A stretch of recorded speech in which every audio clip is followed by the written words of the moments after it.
Olá a todos, bem-vindos a mais um Eurotalks, um programa que começou no ano passado, nas eleições europeias, e que, infelizmente, devido à pandemia, esteve em suspenso.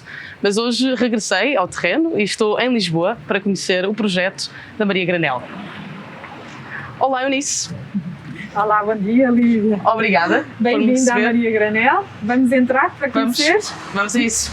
Com licença.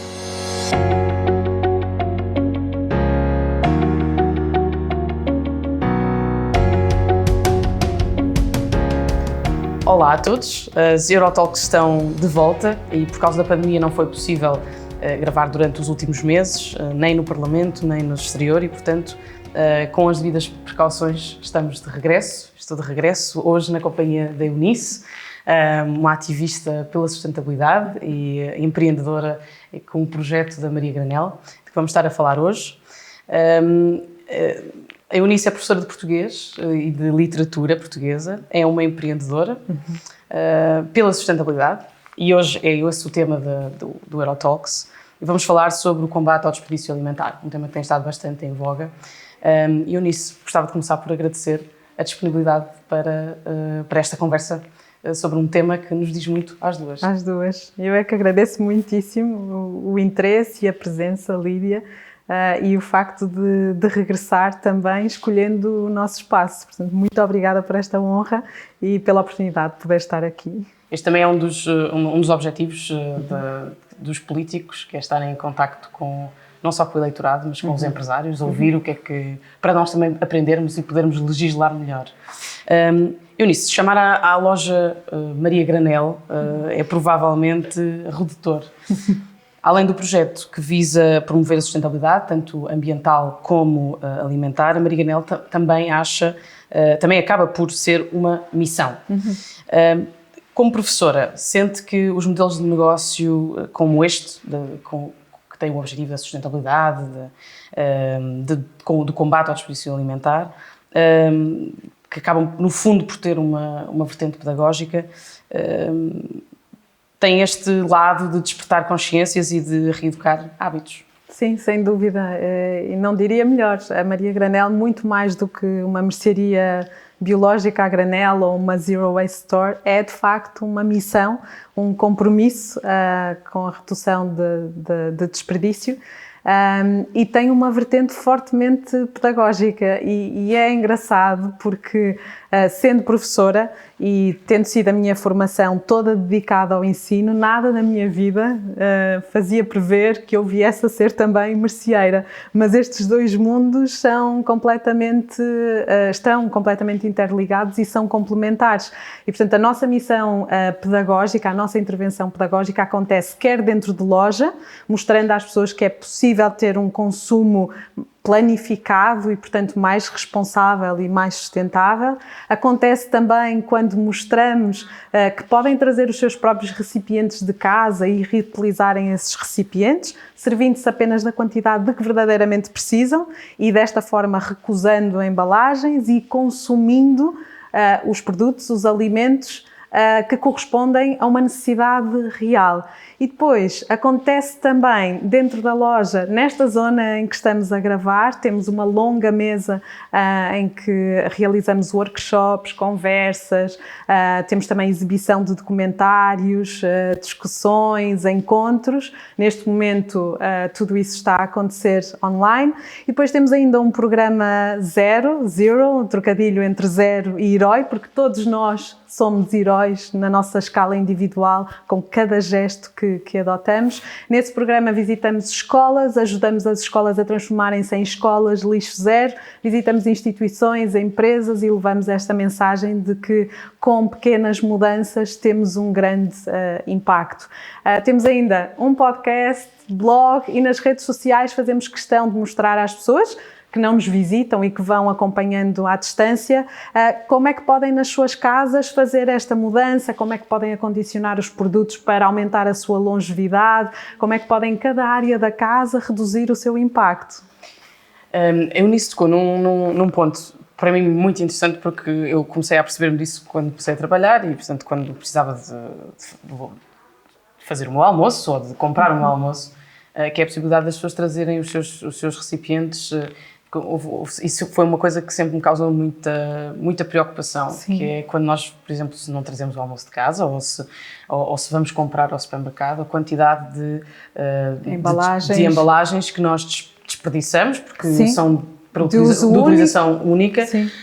E depois, se nós pensarmos, a minha preocupação foi quando comecei a perceber que não era só eu, mas era eu vezes milhões de pessoas que naquele horário que iam ao supermercado, que compravam, até quando nós compramos um wrap, uma salada, aquilo tudo vai parar ao lixo. E depois, muitos destas embalagens são plástico, e nós temos vindo a ficar mais despertos para a questão do plástico e para a introdução do plástico até na nossa própria cadeia alimentar. Isso é perigosíssimo, e já alguns estudos apontam que encontram microplásticos no nosso organismo, portanto estará na origem de uma série de doenças. E portanto esse é um ponto interessante, porque o facto das pessoas poderem trazer as suas embalagens assim, não estão a gastar, nem está a loja também a gastar embalagens suplementares. Eunice, qual é que tem sido a adesão das pessoas a esta ideia, a este conceito, a este projeto? Tem sido extraordinária. Nós estamos há 5 anos no terreno, portanto abrimos a primeira loja em Alvalade em 2015 e a segunda aqui em Campo de Ourique em 2018. Acho que o facto de termos uma segunda loja e uma loja online prova bem a adesão das pessoas.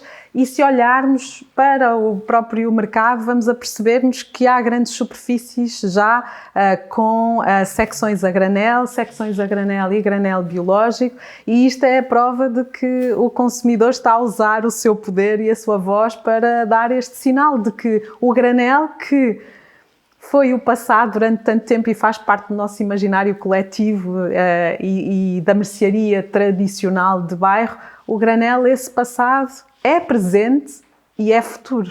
Parece que estes novos sistemas, esta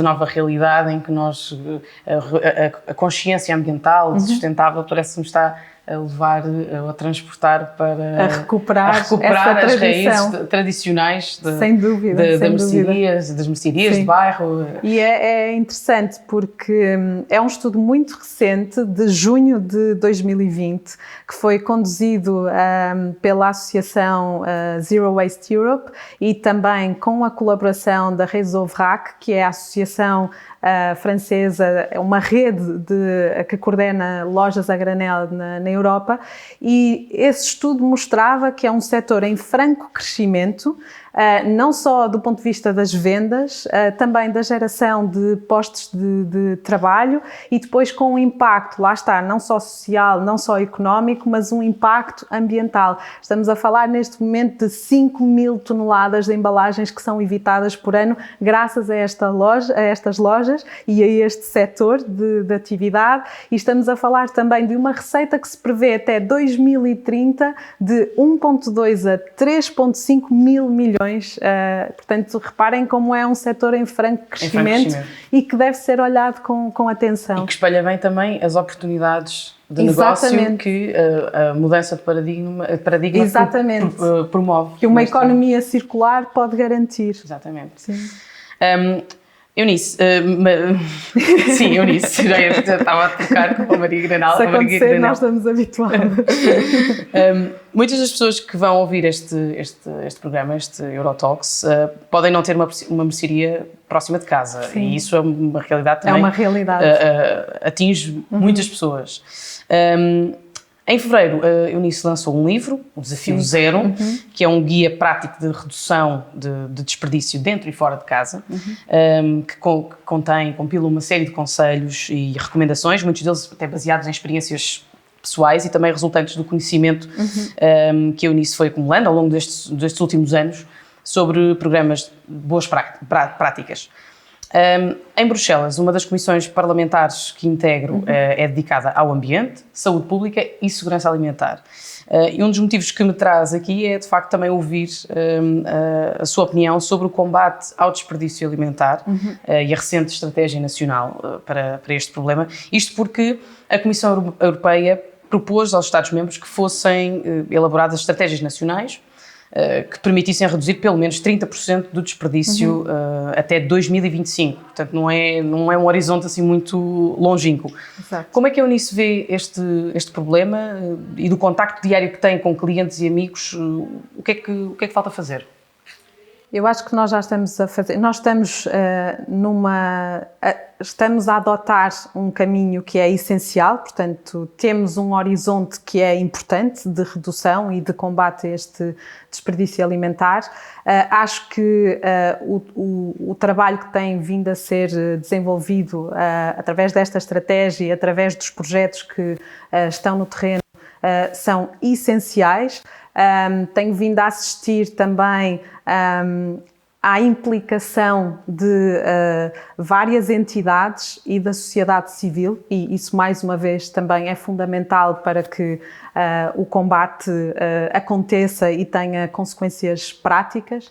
E, portanto, eu diria, da forma como olho para o terreno, acho que foi essencial, e o que já está feito, foi essencial, por exemplo, a clarificação do conceito de desperdício alimentar.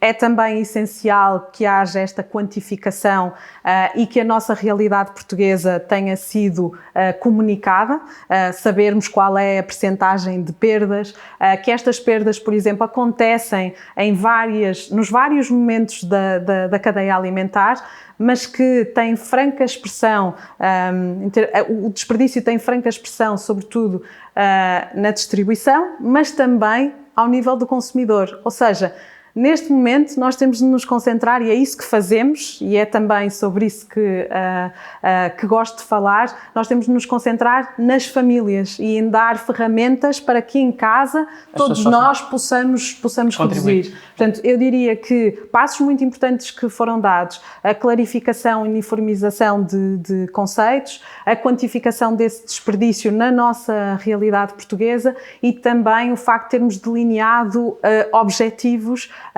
e que estes mesmos objetivos possam ser monitorizados e avaliados.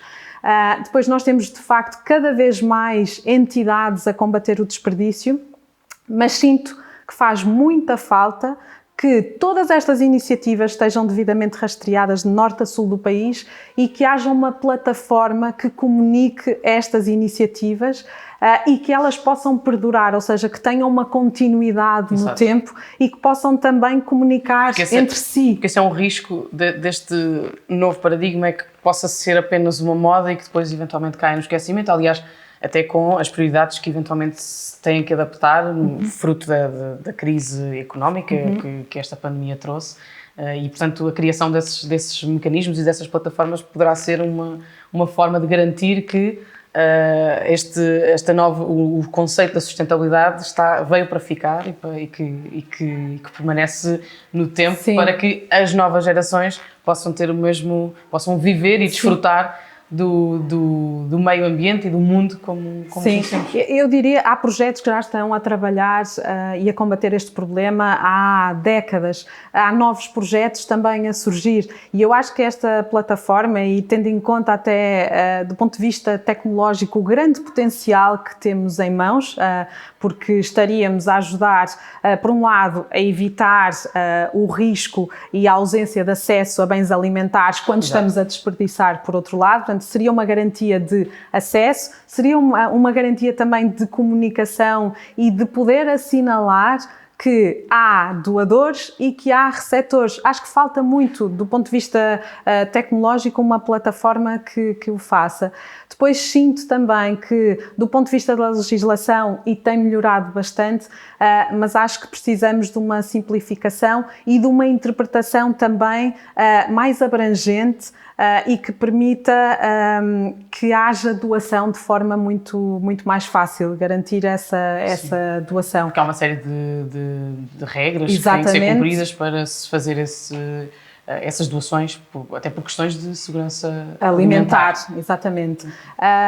E depois considero se há várias ideias e nós, enquanto projeto, temos dedicado muito da nossa atenção e também a nossa interação com a nossa comunidade vai muito nesse sentido de perceber o que é que em conjunto podemos fazer. E acho que era importante, mais uma vez, do ponto de vista da legislação, facilitar a possibilidade de alimentos que estão em risco de serem desperdiçados, por exemplo, sistemas como uma despensa comunitária, seguindo até o espírito da respiga, que acontece em muitos pontos do nosso país, tornar legal e acessível todas estas iniciativas. Eunice, alguns países europeus, por exemplo, a Bélgica é um desses casos, já separam o lixo orgânico, que é uma das grandes dificuldades de reciclagem, de tratamento de resíduos. Mas em Portugal nós estamos ainda muito aquém. E nós vemos isso quando passamos na rua ou quando vemos os nossos vizinhos, os comportamentos, e até nós próprios, não temos as embalagens corretas, não temos forma, nem temos garantia de que o tratamento do lixo orgânico acontece. Os restaurantes e supermercados, sobretudo nos grandes centros urbanos ou mesmo a indústria, já faziam a separação, ainda que isso não seja uma realidade no país todo. Algumas freguesias aqui de Lisboa já têm o novo ecoponto, o ecoponto Castanho. Alguns concelhos do país também. Já o implementaram. Acaba por ser mais um contributo e, neste caso, para atribuir um propósito ao desperdício que não conseguimos evitar. Esta adaptação é uma adaptação fácil? Eu acho que sim. Aliás, eu sou a prova viva disso. Porque neste momento, e graças ao programa Lisboa a Compostar, tenho um compostor doméstico e conseguimos no prédio mobilizar outros vizinhos e outros agregados familiares e estamos a fazer compostagem. E na verdade a compostagem sempre aconteceu, basta recuar algumas décadas e percebemos imediatamente que as nossas famílias há algum tempo faziam exatamente esta compostagem e direcionavam, ou seja, davam um destino responsável e adequado aos nossos resíduos orgânicos. Porque, de facto, aquilo que estamos a fazer é esquecer que estes resíduos orgânicos, em termos de circuito e de círculo, podem transformar-se novamente em vida. Então, eu não consigo perceber porque é que algo tão valioso é descartado quando temos agricultores a pagar um preço elevadíssimo por adubo de qualidade. E lá está, os nossos resíduos orgânicos transformam-se em fertilizante que é altamente nutritivo para o nosso solo. Então não faz sentido. E se nós pusermos esse desperdício em números, há alguns números que até causam choque. A Organização para das Nações Unidas para a Alimentação e Agricultura estima que cerca de 1/3 de toda a produção alimentar acabe em desperdício, ou seja, é um número nas nossas muito casas estamos a falar de cerca de mais de 50% dos nossos resíduos, mais de 50%, estamos a falar de uma percentagem que corresponde a resíduos orgânicos. Da experiência que tenho também, e acho que aqui é interessante, por exemplo, convocar o exemplo da Califórnia e de São Francisco com o programa Recology, que já está a ser implementado desde 96. E o segredo, e eu acho que estamos a fazer isso, aliás, o Lisboa a Compostar é um excelente exemplo, que é a necessidade de dar formação às pessoas, sobretudo pessoas que não estão, por exemplo, que estando num contexto urbano, talvez tenham perdido esta ligação e esta tradição de dar este destino aos resíduos orgânicos. Portanto, apostar muito na formação, apostar também na distribuição destes compostores domésticos. Já temos hortas comunitárias em tantos pontos do país que podem também ter a compostagem a acontecer e podem servir de receptores de resíduos orgânicos. E acho que uma boa iniciativa também que é internacional é a aplicação Share Waste, em que é possível sinalizar através de georreferenciação, sinalizar que temos ou resíduos orgânicos para entregar ou um compostor doméstico e podemos receber esses mesmos resíduos orgânicos. E depois tive a hipótese de assistir em Guimarães ao programa de recolha seletiva, e acho que é também um belíssimo exemplo de como a comunidade rapidamente adere e valoriza muitíssimo, não é? Porque, mais uma vez, compostar é vida e estamos a fechar o círculo. E este ano tem sido muito exemplificativo disso, o dia da sobrecarga do planeta, portanto o dia em que o planeta começa a viver a crédito, a usar dos recursos que seriam para o próximo ano. Este ano foi mais tarde, fruto da paragem que nós tivemos na economia devido à pandemia. Foi umas semanas mais tarde comparativamente a 2019, o que significa que nós temos mesmo que nos adaptar e que se nós todos individualmente contribuirmos no coletivo vamos poder beneficiar desse nosso trabalho individual. Sem dúvida. A Comissão Europeia quer tornar a Europa num continente neutro em carbono em 2050, até 2050, mas assim sendo, para que este objetivo seja alcançável e realista, também é necessário alterar o modelo de produção alimentar, repensar as cadeias de abastecimento e distribuição, que é algo que temos ouvido falar muito. Aliás, quando fecharam as fronteiras, essa era a grande preocupação, de como é que nós podemos abastecer as nossas casas, os supermercados, os hospitais.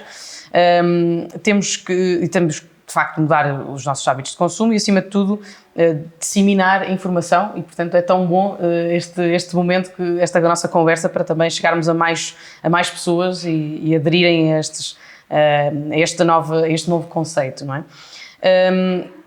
Quando nós achamos que estamos a empreender na mudança certa, estamos na realidade eventualmente a cometer novos erros. E portanto é importante sinalizarmos e chegarmos ao público. Há uns anos começámos todos a abandonar os copos de plástico, mas muitos dos copos de papel que usamos hoje, para serem impermeáveis e resistentes ao calor, integram uma pequena percentagem de plástico. E, portanto, impedem que estes copos sejam reciclados por causa dos materiais. E, portanto, nós às vezes acabamos por estar no meio de dilemas, não é? Se por um lado queremos passar a usar um outro tipo de materiais, por outro esses materiais eventualmente não vão ao encontro dos objetivos a que nós nos propomos. Eu nisso considero que há informação suficiente para as pessoas poderem fazer escolhas o mais ponderadas, acertadas e sustentáveis. Eu acho que é uma área em que temos de apostar muitíssimo e temos de apostar mais. E acho que é um ponto muito, muito importante, porque a dificuldade da sustentabilidade é precisamente essa, não há escolhas lineares, é preciso fazer uma análise profunda das nossas opções e do impacto que essas opções têm. E para fazer essa análise nós precisamos que haja transparência, portanto, muito mais até do que a palavra sustentabilidade, eu acho que estamos perante a palavra responsabilidade por parte dos produtores, mas também por parte dos consumidores. Os produtores devem, por exemplo, em termos de rotulagem, comunicar ao máximo e de forma completa quais é que são os materiais. Acho que a pegada de cada produto devia ser divulgada de forma completamente transparente. Aliás, aproveito para dizer... Já há algumas marcas que fazem isso. Sem dúvida, isso. Exatamente. É mesmo isso que eu vou dizer. Nós estamos a reformular o nosso site e estamos a colaborar com a Ponte Verde Serviços e um dos aspectos que nos pareceu que tinha mesmo de acontecer e que era um sinal importante a dar ao mercado e também uma responsabilidade nossa perante os nossos queridos fregueses é comunicar a pegada dos nossos produtos e, portanto, vão encontrar, e este é um exemplo que nós encontramos inclusivamente em fornecedores nossos, vão encontrar a comunicação da pegada hídrica, vão encontrar qual é que é a pegada associada ao transporte, qual é que é o fim de vida e o descarte responsável a dar ao produto, mas também informações sobre como prolongar a vida desse produto em fim de vida.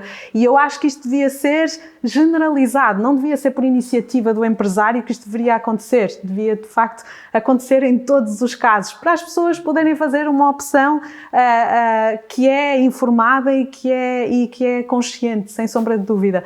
A Lídia estava a falar do plástico e nós temos hoje em dia vários projetos que ajudam a reduzir o impacto dos descartáveis, mas acho que é muito importante dizer que O plástico não é o inimigo, nem deve ser demonizado. E estávamos a falar de exemplos de materiais que são normalmente encarados como alternativas e, na verdade, do ponto de vista de análise de ciclo de vida, quando a fazemos, damos conta de que os outros materiais têm até uma pegada superior. O problema do plástico é o nosso problema, a forma como nós usamos e como nós o descartamos.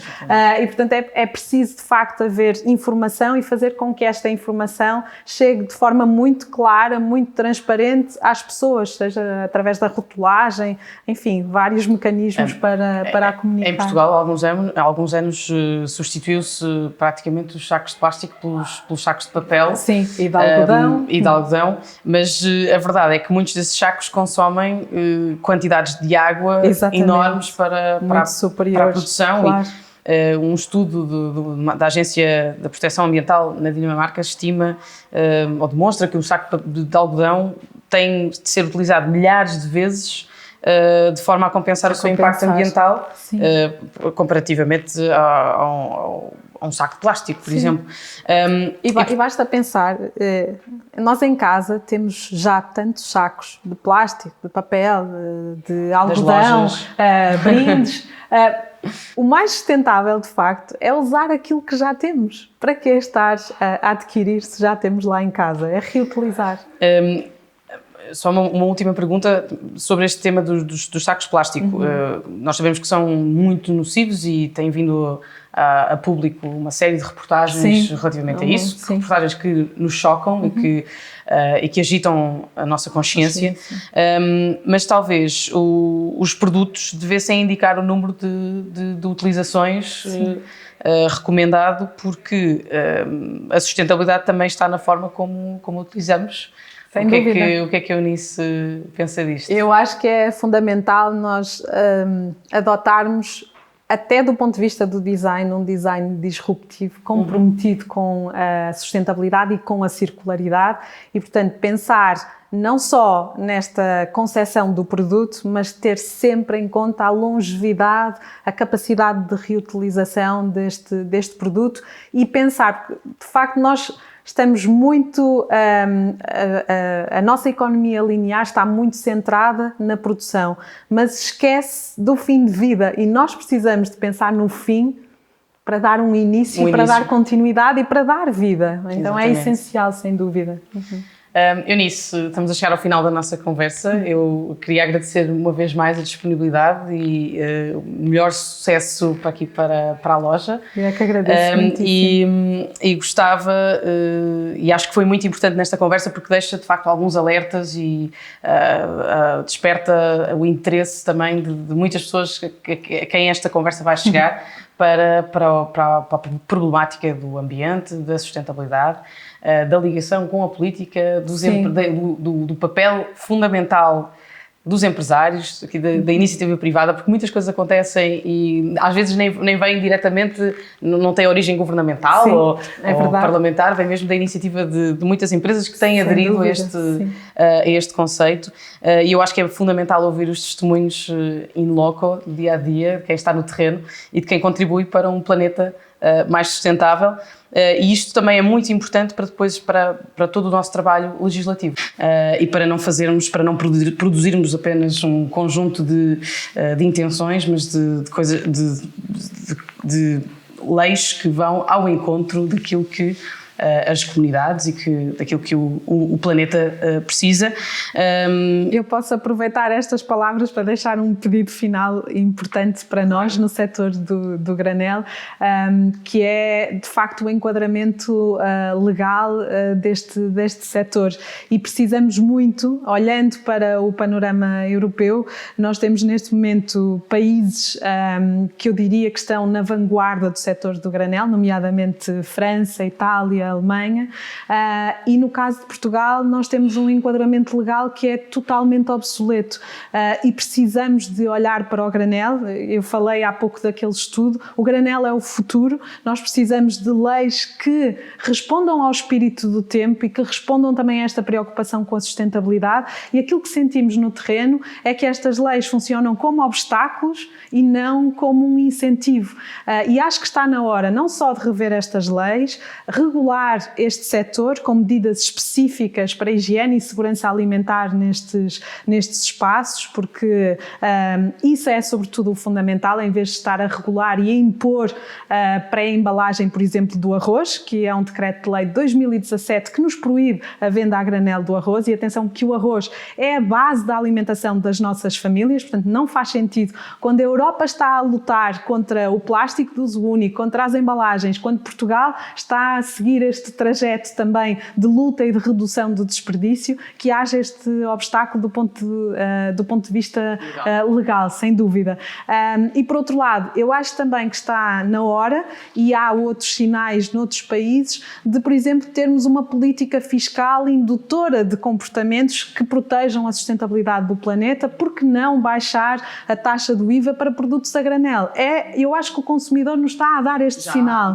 Eunice, uma vez mais, muito obrigada pela disponibilidade. Foi muito importante esta conversa para chegarmos a um público maior, para aderirem à causa da sustentabilidade, e para mim, enquanto deputada, é muito importante ouvir quem está no terreno, os empresários que no dia-a-dia contribuem também eles para este novo conceito e para este novo paradigma. E espero, logo que possível, poder recebê-la em Bruxelas e podermos também trocar mais ideias sobre aquilo que ainda há muito por fazer no domínio ambiental, da sustentabilidade e, no fundo, para um mundo melhor. Eu é que agradeço muitíssimo mais uma vez esta oportunidade e também este gesto de preocupação de vir ao terreno e de ouvir as nossas necessidades e este compromisso também de diálogo. Agradeço muitíssimo. Até à próxima!